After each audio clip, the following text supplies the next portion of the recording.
Peace be with all of you. From his very first words, Pope Leo XIV made it clear his papacy would be about peace.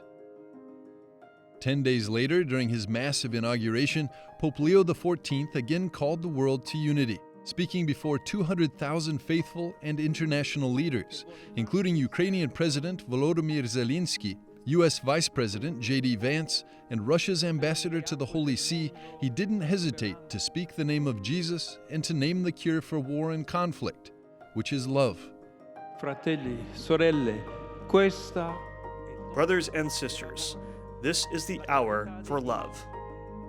He then prayed for the suffering in Gaza, Myanmar, and war-torn Ukraine, which awaits negotiations for a just and lasting peace. Ahead of the Mass, U.S. Secretary of State Marco Rubio held meetings with Cardinal Pietro Parolin and Cardinal Matteo Zuppi, the Vatican's envoy to Ukraine. Rubio praised the Holy See's efforts on humanitarian corridors, prisoner exchanges, and the return of Ukrainian children, affirming, in his words, continued collaboration under Pope Leo XIV. After the Mass, Pope Leo met privately with President Zelensky. Ukraine's leadership now welcomed the Vatican's offer to host peace talks, marking a shift from Zelensky's earlier stance that Ukraine needed a just peace, not mediators. The next day, on May the 19th, Vice President Vance presented Pope Leo with a letter from President Donald Trump and First Lady Melania, personally inviting the pontiff to the White House. Of course.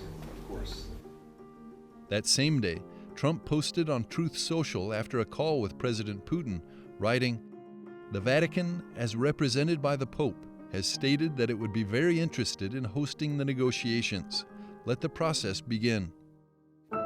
All sides initially signaled interest in using the Vatican as a venue for peace talks. However, Russia later withdrew, citing travel constraints, since Vatican City is surrounded by NATO territory.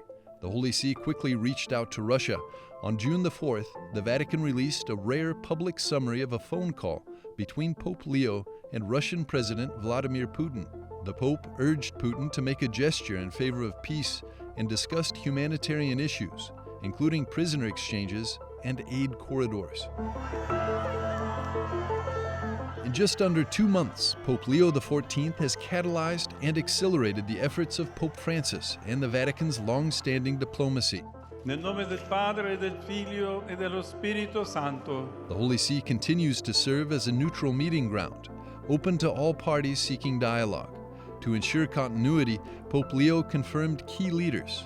Cardinal Parolin remains Secretary of State, and Cardinal Zuppi continues as Papal Envoy for Peace.